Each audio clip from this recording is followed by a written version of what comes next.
that's a lot bigger hook than normal. I've been messing around a lot recently with tying some assist hooks for jigs.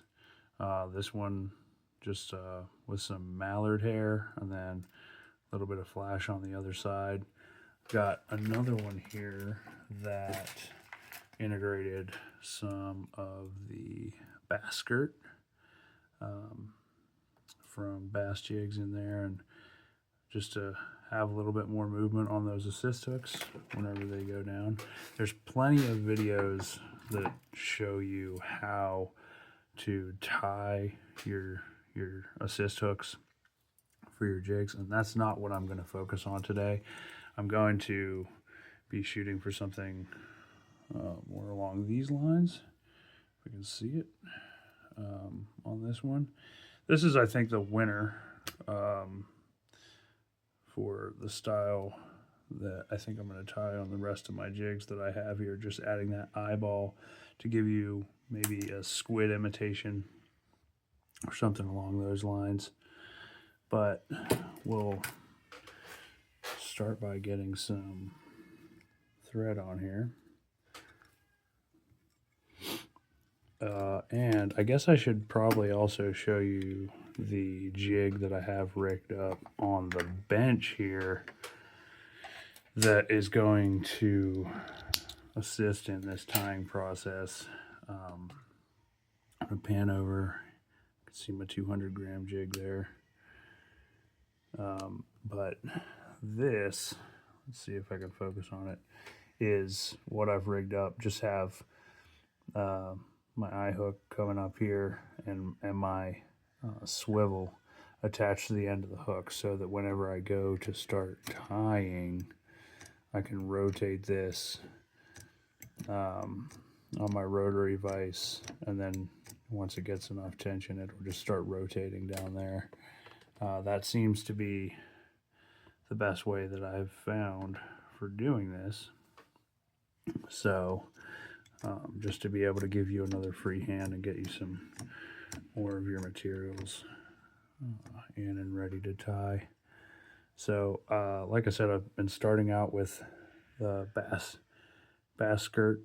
I've got a few different colors here, and I think this kind of gives you a little bit of a green mackerel look to it. And then after we get these tied in, I'll go in with a little bit of that flash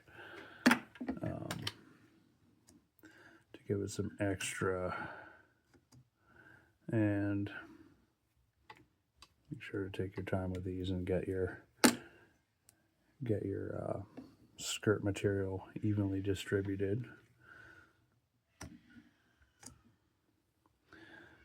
I'm going to come back and make it all start to go in the same direction.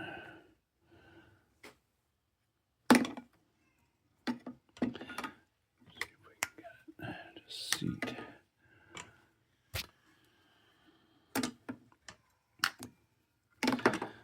A few tight wraps in there, lock it in, and then go back to using the rotary vise.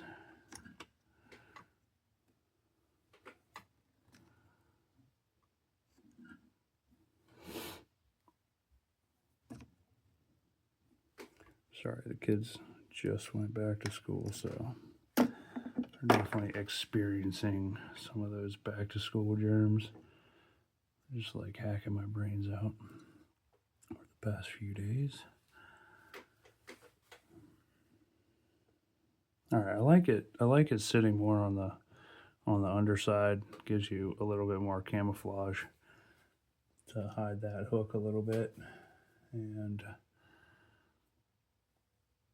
I'm going to get the flash, which is sitting right here. And I have, what I've got is, this came from when I was working doing assembly bicycle stuff, like off of the ends is a little bit thicker than the normal flash that I have. But I do like I like how it looks whenever I pull it straight off, and it gives it that rounded end there. And I've been going back and trying to mimic that in the other side, just to give it more of that profile of like a squid tentacle, if that's what we're trying to mimic here. And some of these, I mean, whenever I double this and put it, it really does make the presentation long. It's almost the length of the jig itself, but I really like the profile that it creates. So that's what we're gonna do.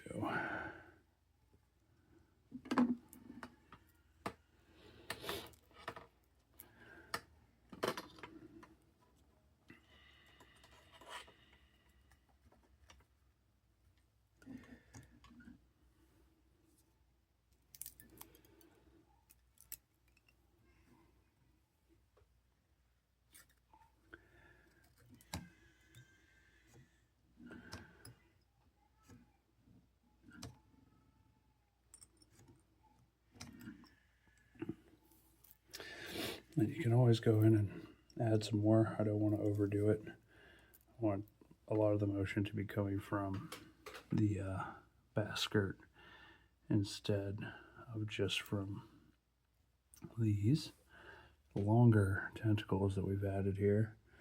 And now what I'll do is go in and grab my eyeball. I have a whole box of those. And begin to tie one of them on. And get it seated right up here, the top side.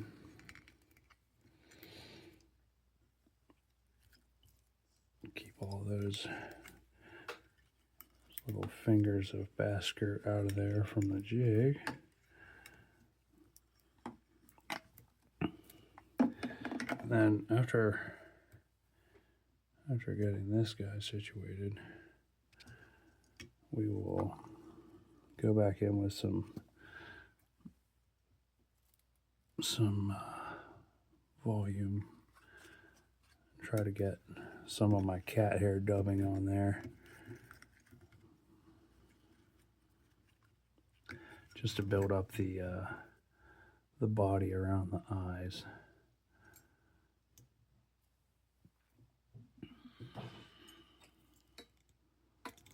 That will also give me a chance to capture any of those other little pieces of jig skirt and pull them back a little bit closer to the profile.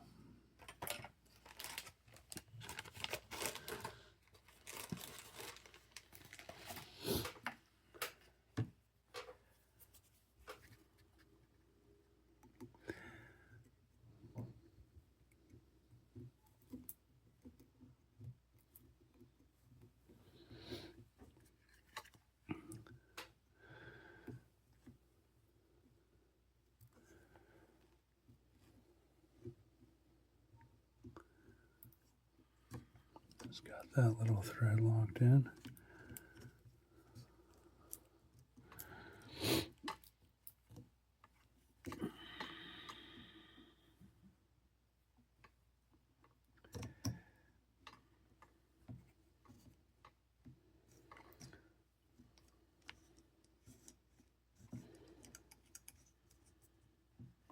Sorry about that. Tighten the vise up. Okay.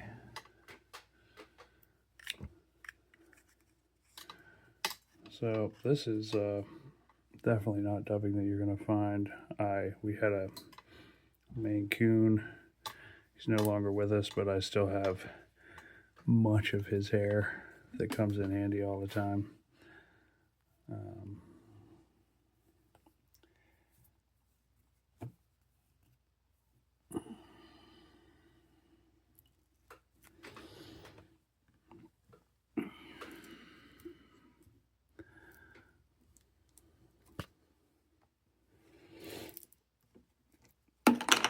So all my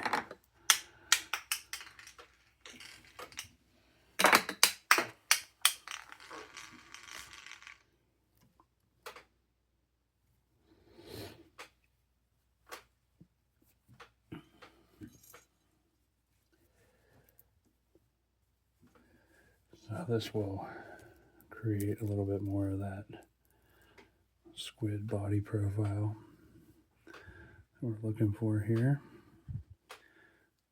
Just got a calamity of this thread. What you just heard was the spool hitting the floor, and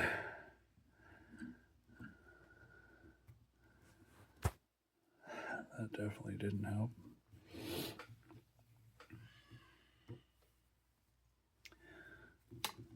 So try to do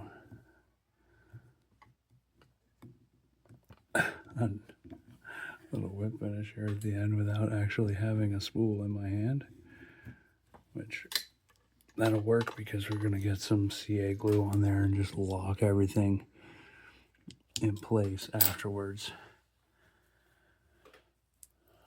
So just keep looking at your profile and making sure that that's how you want it to look. I think that that is going to look killer when it's in the water floating behind this jig. The jig has got like the very same green mackerel profile to it, that yellow and some green and white. So hopefully this will work out nicely. I'll show you the final products here.